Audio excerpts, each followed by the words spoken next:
This case takes place in the United States in 2015. Prepare yourself. This story is deeply disturbing and ends with a resolution that many feel fell short of true justice. Tierra Hall was born around 1997 to her mother, Kotea Hall, in Texas. There's little public information about Tierra's father, and it seems she was raised solely by her mother. Kotea recalls Tierra as a cheerful, lively child with a bright personality. But beyond these memories, not much is known about Tierra's early years. In 2012, Tierra and her mother moved from Texas to Durham, North Carolina. Tierra started her freshman year at Jordan High School, where she quickly adapted to her new environment. She became known for her humor, energy, and positive attitude, making many friends who cherished her. One of her closest friends was Amia Wilson, who described their bond as like two peas in a pod. Tierra was kind-hearted and gentle. Those who knew her said she wouldn't harm a fly. Each morning, Tierra told her mom she loved her before heading to school, always receiving an "I love you" in return. Tierra enjoyed school and dreamed of attending North Carolina Central University. She wanted to study business, hoping one day to start her own company. Growing up in a single-parent household, Tierra knew the challenges of financial struggles and was determined to build a better, more stable life for herself. Her ambition was fueled by a strong drive to overcome these hardships. While attending Jordan High School, Tierra started dating a boy named Kelton Fox. At first, their relationship seemed normal, typical for teenagers, with no significant issues. However, by November of 2014, their romance took a rocky turn, leading them into an on-again, off-again cycle. Tierra's mother, Kotea, would later say, they were always making up and breaking up. Finally, over the Christmas break, Tierra decided to end things with Kelton for good. She told her mother that he was too clingy, though she didn't go into more detail. Having been through an abusive relationship in the past, Tierra's mother was sensitive to signs of unhealthy behavior. However, she didn't notice any red flags with Kelton. To get her to elaborate on what clinging meant, she said, "You're just too clingy," and she just brushed it off. Like, I thought, okay. He was so mannerable. He shook my hand, was yes ma'am, no ma'am, made sure she got in the house before he left, everything. So, I mean, I had no reason to think that he would do anything to her. I thought he loved her. Kotea believed that he genuinely cared for her daughter and was deeply shaken by what later happened. I was like, Ken? Well, why? You know? Kelton lived with his mother on Cherry Blossom Circle in Durham. His early life was troubled. His father left when he was very young, and his home environment was often marked by domestic violence, leaving emotional scars that would follow him into his teenage years. Although details about his background remain mostly private, it's known that he developed a strong interest in weapons. He owned a variety of dangerous items, including a hatchet and several knives. Kelton Fox also attended Jordan High School and was in the same grade as Tierra. By September 2014, they were both juniors. Their relationship began positively, something Kelton documented in his journal. Early entries were filled with loving messages to Tierra, complete with hearts and initials, K and T. But over time, the tone of these entries darkened. Kelton's writings became intense and fixated.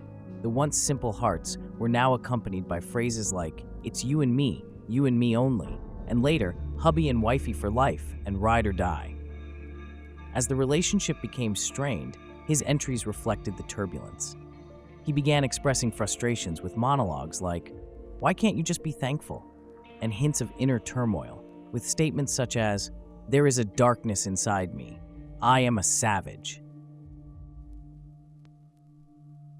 Experts who later examined Kelton's journal concluded that he suffered from a deep-seated obsession and an unhealthy desire to control Tierra. His writings became progressively more violent, with disturbing signs of jealousy and anger. As he grew suspicious that Tierra had been unfaithful, his journal entries escalated into expressions of hatred. He began writing things like, "I'm tired of it all. I am done playing the hero. I will take your soul," and referenced a lust for blood. Analysts noted these entries displayed strong narcissistic and sociopathic traits, revealing an intense, possessive obsession with Tierra. Online, Kelton used the name King K the Savage. and frequently referred to Tierra as his queen.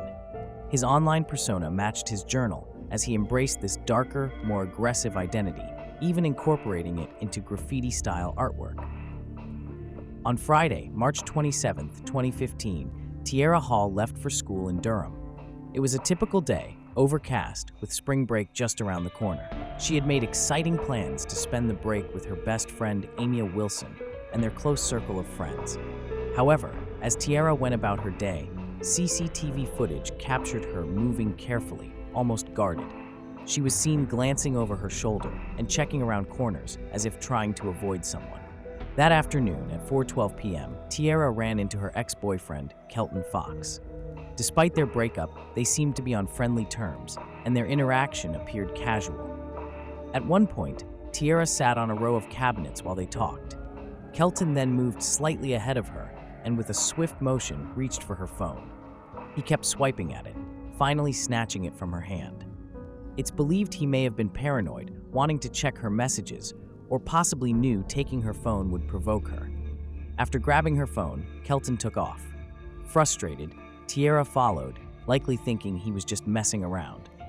Kelton led her off school grounds into the surrounding neighborhood, ignoring her pleas for him to stop and give back her phone. Tierra kept up, growing more frustrated with each step. The two walked, separated by about 25 meters, until Kelton stopped at an abandoned house at 41123 Trotter Ridge Road, just 2 blocks away. The house was secluded, hidden among large trees about 40 meters from the road. Once there, Kelton led Tierra around the side of the house toward a quiet back porch. He dropped her phone on the ground, and as Tierra bent down to pick it up, Kelton made his move. He unsheathed a pocket knife and, without warning, attacked. In a horrific and brutal act, he stabbed Tierra multiple times, her screams piercing the air. Nearby neighbors heard her cries, but the violent assault quickly silenced her.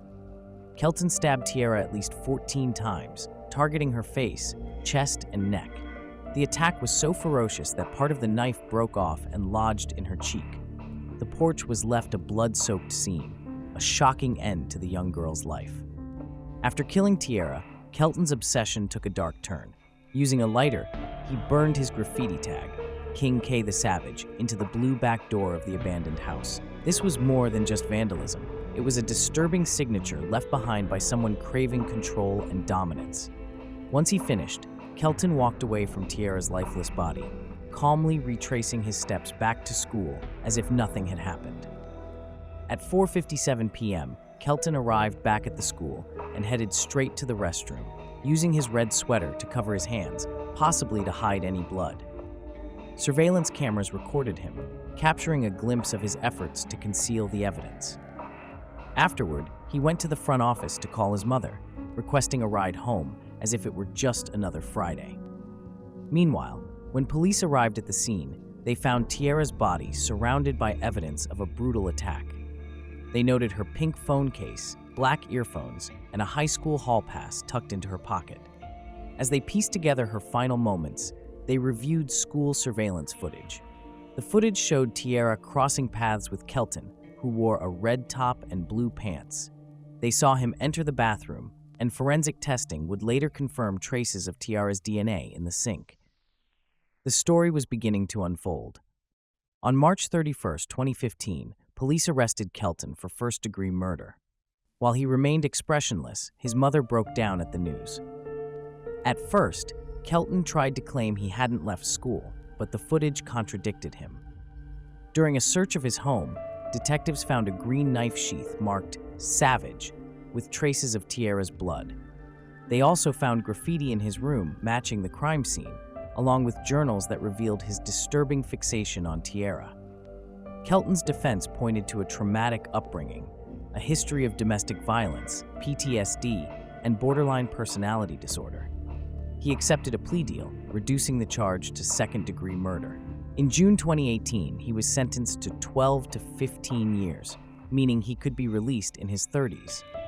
For Tierra's loved ones, the outcome felt hollow. Her life had been stolen in a moment of shocking violence, leaving family and friends to mourn the dreams she would never realize. A dangerous person was locked away, but was it truly enough? Many couldn't help but ask, was justice really served?